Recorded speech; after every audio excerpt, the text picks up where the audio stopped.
మన జీవితంలో పరీక్షించుకున్నప్పుడు ఎక్కడ సాతాను మనలను పడవే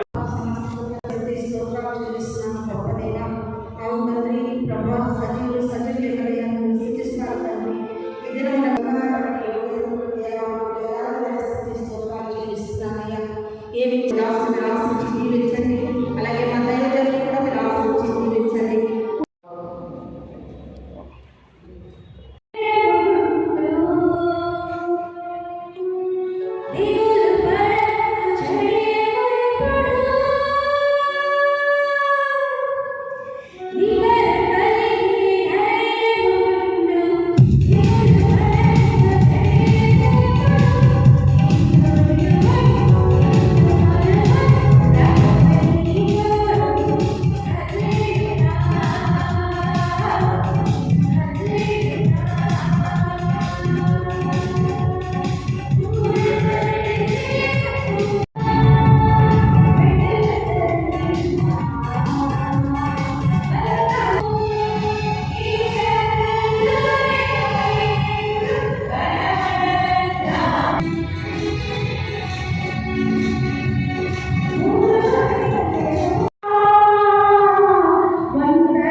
ఏమిటంటే మీరు సర్వలోకానికి వెళ్ళి సర్వ సృష్టికి సువార్త ప్రకటించండి. నమ్మి బాప్తిస్మం పొందినటువంటి వారు రక్షించబడతారు, నమ్మనటువంటి వారికి శిక్ష విధించబడుతుంది. But God shall be dependent. మీరు ఎవరిని బలవంత పెట్టవద్దు, మీరు సువార్తను చెప్పండి అని అంటూ నమ్మి బాప్తిస్మం పొందినటువంటి వారు చాలా కాలం నుండి మందిరానికి వస్తున్నారు, కానీ యేసుక్రీస్తును నమ్మలేదు. అంటే దాని అర్థం ఏమిటంటే నీవు ఎప్పుడైతే బాప్తిస్మం తీసుకుంటావో అప్పుడు మాత్రమే ప్రభు యేసుక్రీస్తు అనుచరులు అవుతావు, అనుచరురాలు అవుతావు. అప్పటి నుండి నీవు క్రీస్తు బిడ్డలు అవుతావు, క్రీస్తును ధరించినటువంటి వ్యక్తులు అవుతావు.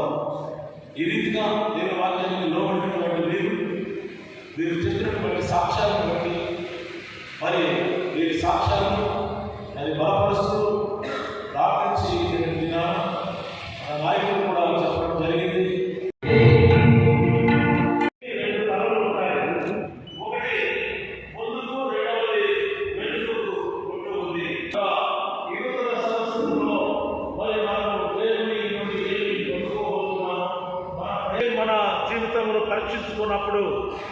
సాతాను మనలను పడవే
దేవుని కృప బిడ్డ మీద ఎప్పుడు ఉండాలని మీ అందరి ప్రార్థన కూడా ఉండాలని బిడ్డ మీద ఉండాలని మీ అందరి ప్రార్థన కూడా ఎంతో అవసరమని నేను నమ్ముతున్నాను. అలాగే ఇంకొక సంతోషకరమైన విషయం కూడా నాకు అవిలకు దేవుడు మంచి మాకు బిడ్డ చేశాడు. మా కుటుంబంలో ఎంతో సంతోషకరమైన ఇయర్ ఈ సంవత్సరం బాధలున్న దేవుని కృప మాకు పోదు కాబట్టి ఆ బాబు ఎంత చదువుకున్నాడంటే అంత బాగున్నాడు.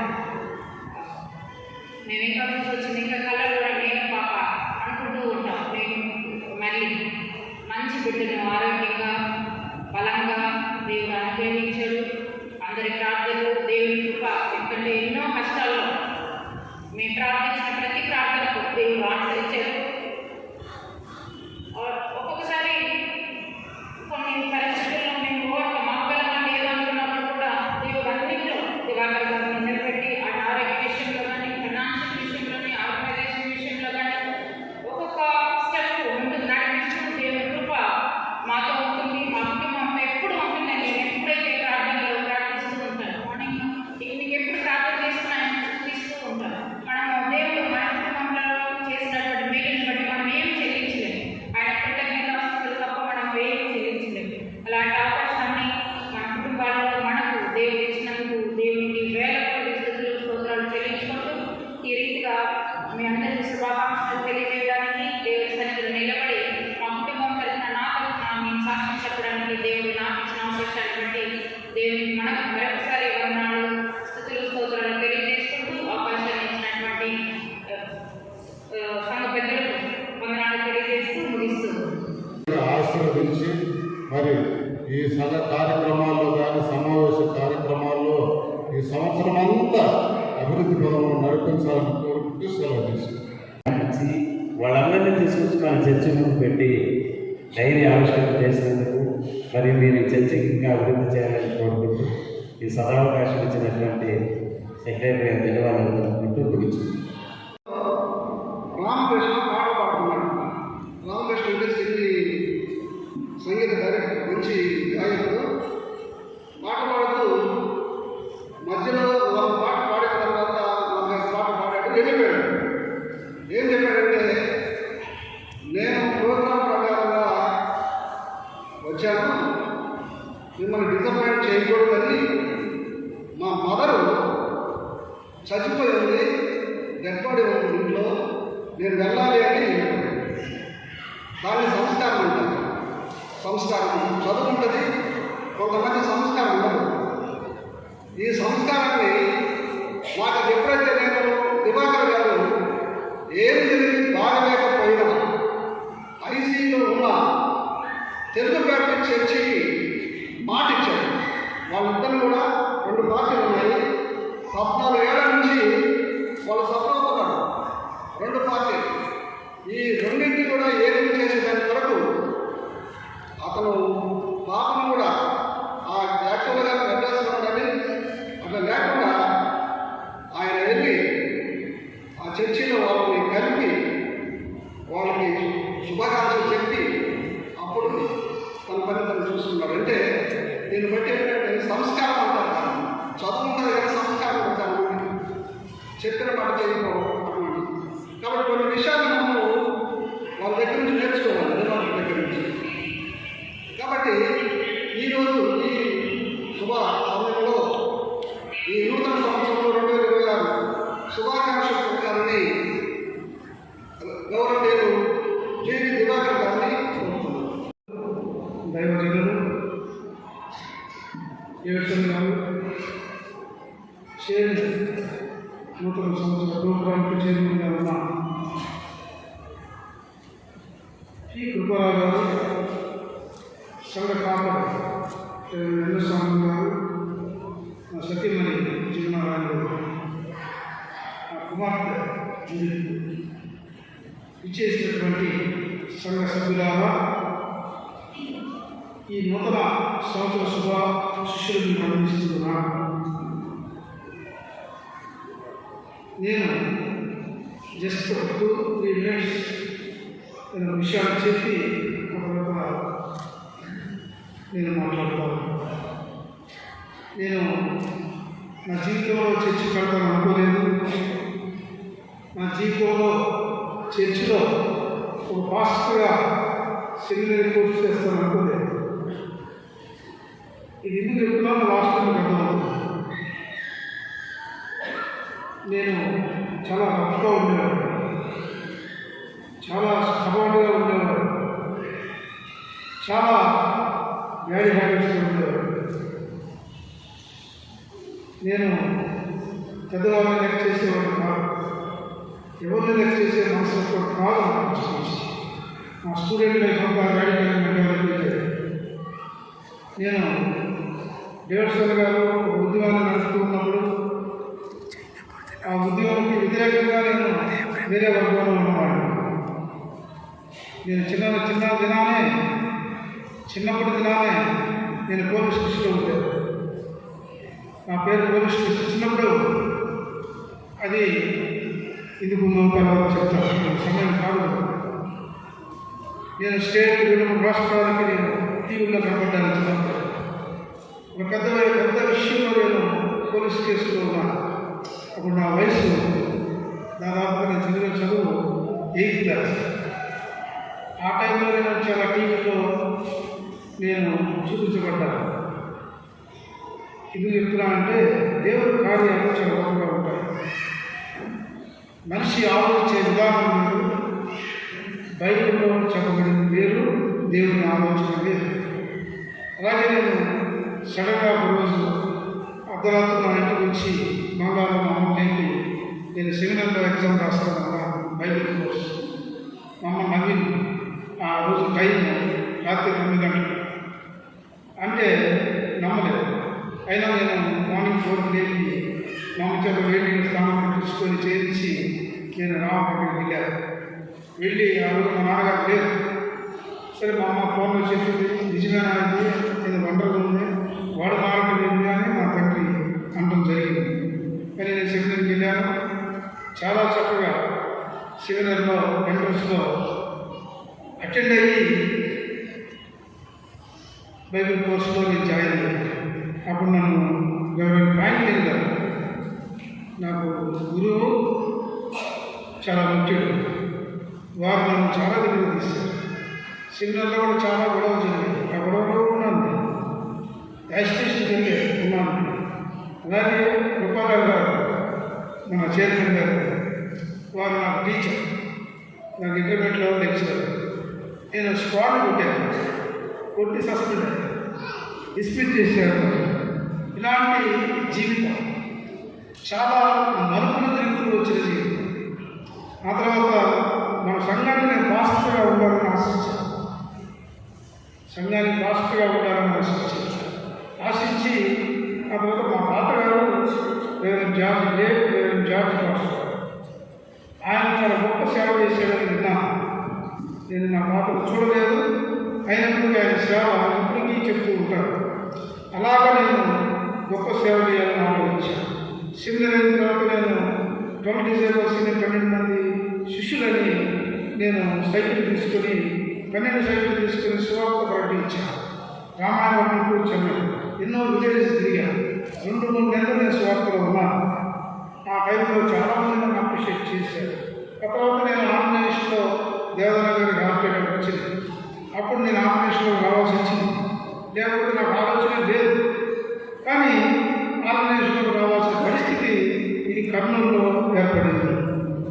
కర్నూలు అందరూ కూర్చున్నారు అధికారులు. మా అధికారి చనిపోయారు, దామయ్య గారు. ఆ సమయంలో వీరందరూ ఉండాల్సింది అన్నారు. నేను ఈ ఫ్రీ పోస్ట్ తీసుకోవడానికి ఇష్టపోయాను, నాకు తెలుసు. కష్టాలు ఎక్కువైపోయాయని నాకు తెలుసు. ఒక నాయకత్వం చేయడంలో చాలా సమస్యలు ఎదుర్కోవాల్సి వస్తుందని తెలుసు. ఇవన్నీ తెలిసి నేను కాదు అని ఎవరు పంపించి నా చేత హైదరాబాద్లో ప్రమాణ స్వీకారం చేయించారు, ఓటు కలిగించారు. ఆ దినం నుండి ఈ దినం వరకు నేను ఎప్పుడు బ్యాక్ స్టెప్ వేయలేదు.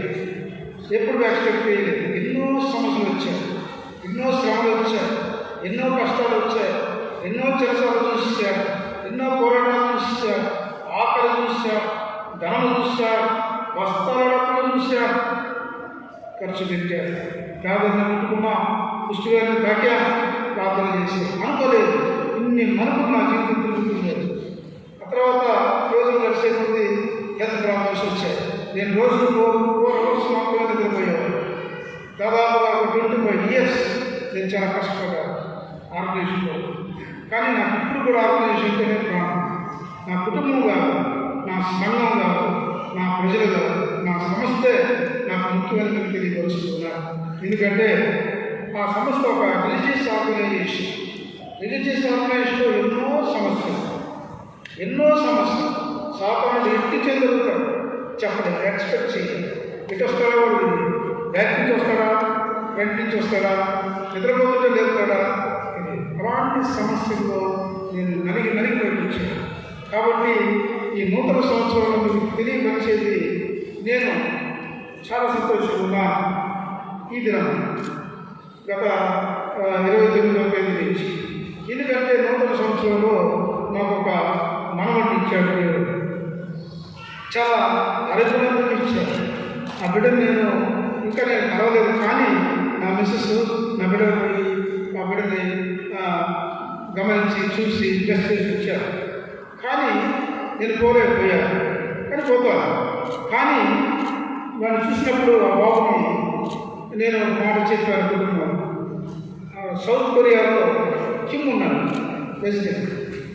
కిమ్లా ఉన్నాడే, పెద్ద నాయకుడు ఏమనుకున్నాడు, కిమ్లా ఉన్నాడు. అటైతే వీడి పేరు ఉండమూడుగా కిమ్ అని నేను మాట్లాడుతున్నాను ఎందుకంటే నా తర్వాత జనరేషన్ మనవాడు రావాలి, సంతోషం. కానీ దేవుడి చిత్తం ఎలా ఉందో మనకు ఒక పుస్తకం, దేవుడి చిత్తం మనం చెప్పలేదు. జమున అడ్వకేట్ అవుతుందని నేను అనుకోండి. జమున ఒక సర్టిఫికేట్ టీచర్, నన్ను పెళ్లి చేసుకోవడం నేను ఎక్స్పెక్ట్ చేయలేదు. వాళ్ళ ఇంటికి వెళ్ళిన పరిస్థితుల్లో జమున వాళ్ళ ఇంటికి నేను పోయాను. చాలామంది తెలియని కొన్ని విషయాలు, ఆ విషయాలు నేను 2 నిమిషాలు చెప్తాను. జమున వాళ్ళ ఇంటికి వెళ్ళినప్పుడు నా టైం ఎన్ఎస్ రామన్ గారు తీసుకెళ్ళారు. ఎన్ఎస్ రామన్ గారు నా పాస్టర్ గారు, జమునాకు జ్ఞానమామ ఈయన వాళ్ళ చెల్లి ఇంటికి తీసుకెళ్ళారు. వెళ్ళినప్పుడు నా పరిస్థితులు చాలా దీనమైన స్థితిలో ఉన్నాను, చాలా ఘోరమైన పరిస్థితులు ఉన్నాయి. అలాంటి సమయంలో నేను వారికి వెళ్ళాను, వాళ్ళు ఆదరించారు. క్రైస్తవ ప్రేమ అంటే ఏదో చూపించారు, చూపించి నన్ను ఆదరించిన అక్కడి నుంచి ఒక అగ్నిలాగా వేసి పనిచేశారు. చేసి నాకు 100 ఏళ్ళు బలం ఇచ్చారు. వాళ్ళు ఇస్తే అక్కడి నుంచి లేచి చెరసాలకు వెళ్ళారు. చెరసాలలో అంత కార్యాలు చేశారు. గుంటూరు చెరసాలలో మీరు కనుక్కుంటే నేను ఒక సంచలనం అక్కడ 6 నెలలు నేను పేదల లోపల ఎంతో సేవ చేశాను. ఖైదీకి ఎంతో సేవ చేశాను. ఎన్నో గాయాలు మాట్లాడు, మెడికల్ ట్రీట్మెంట్ ఇచ్చాను, ఓదార్పు సేవ, బెయిల్ బెయిల్ ఇచ్చాను, కష్టాలను కాపాడాను, బట్టలు లేని వాళ్ళకి బట్టలు ఇచ్చాను, సోపు లేని వాళ్ళకి సోపు ఇచ్చాను, పేస్ట్ లేని వాళ్ళకి పేస్ట్ ఇచ్చాను, దీనస్థితిలో ఉన్న వాళ్ళ దగ్గర తీసుకున్నాను. అలాంటి చెరసాలలో నేను గొప్ప సర్వీస్ చేశాను. నాకు సాటిస్ఫాక్షన్. మనిషి జీవితం ఎప్పుడు ఎలా ఉంటుందో తెలియదు. మనిషి జీవితం ఏ క్షణం ఏమవుతుందో తెలియదు. అలాంటి పరిస్థితుల్లో మనం జీవిస్తూ ఉంటాం. కాబట్టి నా మిస్టర్ జీవన చదివించాలని కోరుతున్నా.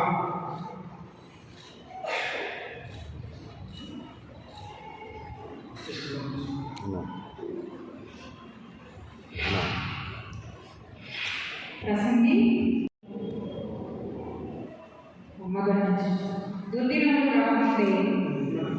దుర్దినములు రాకముందే ఇప్పుడు వీటి యందు నాకు సంతోషం లేదని నీవు చెప్పు సంవత్సరం రాకముందే తేజస్సునము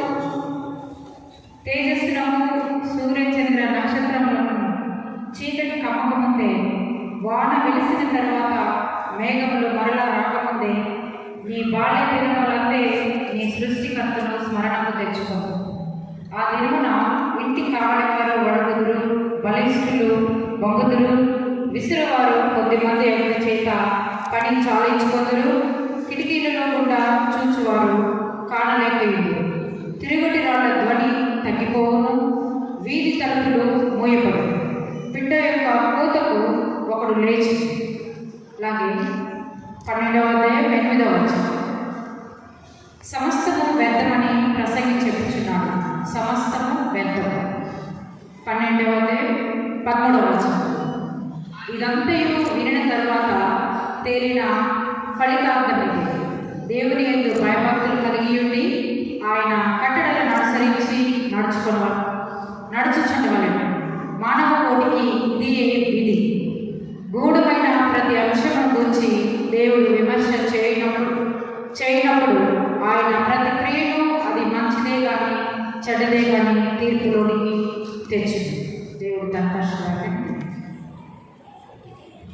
ప్రసంగి 12వ అధ్యాయం పరిశుద్ధ గ్రంథంలో ప్రసంగి 12వ అధ్యాయం చదువుకుంటే న్యూయర్లో ఎలా ఉండాలి అనేది ఈ మీనింగ్ అర్థం. ఇది మీరందరూ కూడా తప్పకుండా ప్రసంగి 12వ అధ్యాయం చదవండి. నూతన జీవితంలో చీకటి కమ్మకం ముందే, వర్షము వచ్చి మేఘము రాకముందే ఈ పదాలు నూతన జీవితం వచ్చే అవసరం. అంటే యాక్టివ్ ఉండదని మన కుటుంబం, మన జీవితం, మన ఆరోగ్యం ఇవన్నీ దేవుడి మీద ఆధారపడి ఉన్నాయి. That's my faith. కాబట్టి మీరు ఈ దినమును నూతన జీవితం టైం వేస్ట్ చేసుకోకూడదని నేను తెలియపరుచుకున్నాను. జ్ఞానంతో ప్రసంగి జ్ఞానంతోనే పనిచేశాడు. ఆయన ఉండేది ప్రసంగి ఇంకొక కార్యక్రమాలు ఏం చేయలేదు. ఆయన జ్ఞానంతో పనిచేసి వర్ధిల్లాడు. కాబట్టి మన జ్ఞానంతో ఈ నూతన సంవత్సరంలో ప్రతి ఒక్క బిడ్డ ఉండాలని నేను ఆశిస్తున్నాను. ఎందుకంటే దేవుడు చాలా గొప్పవాడు. దేవుడు మించిన వారు ఎవరూ లేరు. దేవుడే మన లాస్ట్ గోల్. కాబట్టి ఈ కార్యక్రమంలో నేను ఎన్నోసార్లు బైబిల్ పక్కన పెట్టిన రోజులు ఉన్నాయి. నేను సాధారణంగా పోరాడిన రోజులు ఉన్నాయి. కానీ నేను తెలుసుకున్న ఒకటి, జీసస్ ఈజ్ ఓన్లీ గాడ్. యేసుక్రీస్తు ప్రభు వారు మాత్రమే దేవుడు. ఆయన మాత్రమే రక్షకుడు. ఆయన మాత్రమే దయా కరుణ కటాక్షం కలిగిన వాడు. మన కష్టాన్ని, మన బాధల్ని, మన సంతోషాన్ని, మన ఉన్నతమైన స్థితిని దీవించాలన్నా, ప్రొటెక్ట్ చేయాలన్నా only Jesus Christ. That is the believe everybody. ప్రతి సంఘంలో ఇది మీరు చాటు చెప్పండి. మీ కుటుంబంలో ప్రతి ఒక్కరికి కలిగి ఉండాలని నేను కోరుచున్నా. ప్రసంగి ఎంత కాన్ఫిడెన్స్ అండి, ప్రసంగి చెప్పింది జరిగింది. ప్రసంగి ఏం చెప్తున్నా జరిగింది. ఒక దేవుని బిడ్డ ఏం చెప్తే జరుగుతుందంటే మీరు దేవుడితో ఉంటే అదే జరుగుతుంది. నేను చాలా విషయాలు చెప్తూ ఉంటాను. ముందుగానే నీకు ఎలా తెలుసు నన్ను అడుగుతుంటారు, ఎలా చెప్పగలుగుతున్నావు? That is power of God. నేనుగా మా రాజ శ్రీనివాస్ గారు చెప్తాను, ఈ కేసులో మనం ఓడిపోతాం, ఈ కేసులో మనం గెలుస్తాం, ఈ కేసులో మనం ఇబ్బంది పడతాం, ఈ కేసులో మనం విజయాన్ని సాధిస్తాం. ఈ కేసు ఇప్పుడు జరగదు, కొన్ని సంవత్సరాల తర్వాత. నేను ముందుగానే టెస్ట్ చేసే మెంటాలిటీ నాకు దేవుడు ఇచ్చాడు, జ్ఞానం ఇచ్చాడు. నేను ఇంట్లో ప్రతి ఒక్కరికి ఏమి చేయాలో, ఏమి చేయబోతున్నారో, ఏమి జరుగుతుందని దేవుడు నాకు ఇచ్చాడు. నేను అందరూ చెప్తే మంత్రం అంటాను. అందుకని నా ముఖ్యంగా చెప్పుకుంటాను, మీరు ఇలా ఉండండి, ఇలా ఉండండి, ఇలా ఉండండి.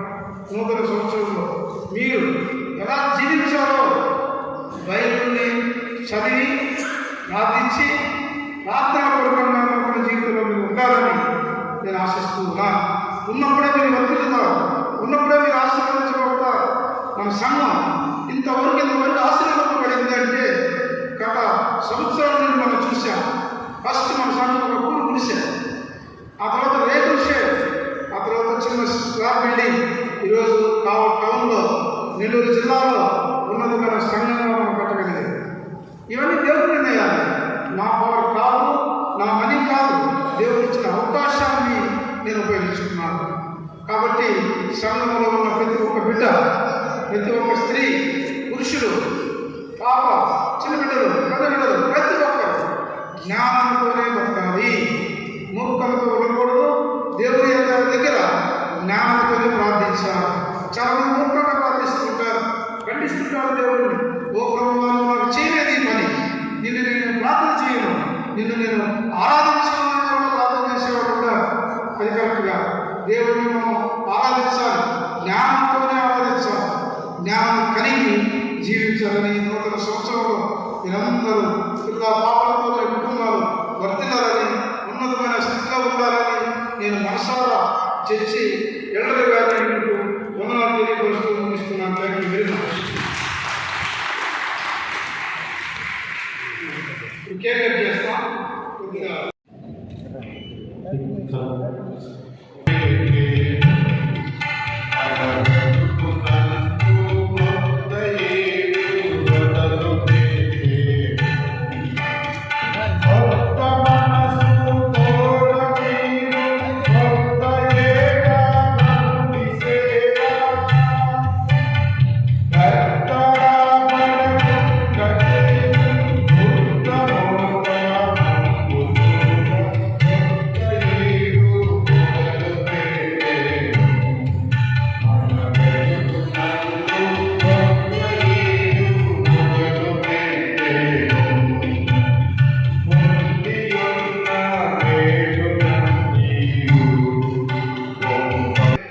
జనరల్గా ఇక్కడ చేసుకోవాల్సిన అవసరం లేదు. ఎందుకంటే సంఘంలో చేసుకోవటం మంచిదని ఆలోచించి అక్కడి నుంచి నేను సంఘంలో ప్రార్థన మధ్యలో చేసుకుంటున్నాను. నేను దాదాపుగా తెలంగాణ, ఆంధ్ర, తమిళనాడు అందరికీ ఇన్ఫర్మేషన్ వెళ్ళింది. అందరూ ఫోన్ చేస్తున్నారు, బర్త్డే వస్తామని. దాదాపు 2,000 మంది భోజనాలు ఏర్పాటు చేశాం. కాబట్టి సంఘస్థులు అందరూ కూడా లోకల్ కట్టించమండి, చాలా బాగుంటుంది. బర్త్డే ఫంక్షన్ కాదు, కానీ నా స్పీచ్ చాలా ఇంపార్టెంట్ స్పీచ్. నేను ఆర్గనైజేషన్ గురించి, ఆర్గనైజేషన్ జరిగే ఎలక్షన్స్ గురించి, రాబోయే ఎలక్షన్స్ గురించి నా పాత్ర ఎలా ఉంటుంది, నేను ఎలా పోషించాలి, ఆ ఆర్గనైజేషన్ ఎలా మంది రీబిల్డ్ చేయాలనేది నేను థింక్ చేశాను. ఆ విషయాన్ని నేను సభాముఖంగా మాట్లాడటకు నా బర్త్డే ప్రోగ్రామ్ని నేను అరేంజ్ చేసుకున్నాను. దాంట్లో చాలామంది బిషప్స్ వస్తారు, నాయకులు ఉంటారు, చాలా దేశాల నుంచి, అంటే ప్రదేశాల నుంచి, రాష్ట్రాల నుంచి వస్తారు. కాబట్టి మీరందరూ వచ్చి నన్ను ఆశీర్వదించండి, నా సంస్థను ఆశీర్వదించండి, సంస్థలు జరగబోయే ఎలక్షన్స్ ఆశీర్వదించండి. విజయాన్ని సాధించడానికి, మా పోరాటాన్ని ముందుకు సాగించడానికి నేను చాలా మాట్లాడే విషయాలు ఉన్నాయి. కాబట్టి మీరందరూ తప్పకుండా ఆ బర్త్డే అటెండ్ అయ్యి భోజనం చేసి ముగిస్తూ ఉన్నా. Thank you.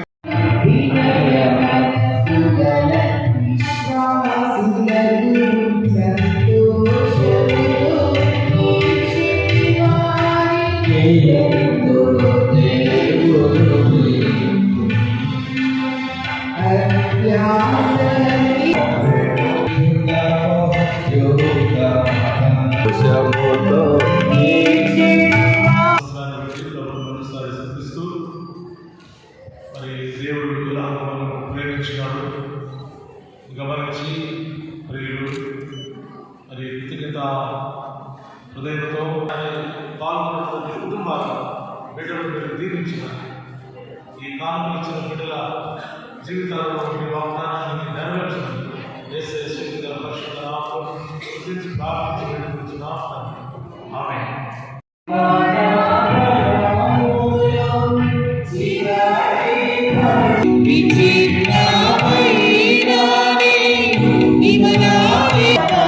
ఇచ్చినటువంటి కాలంలో మా తండ్రి నీ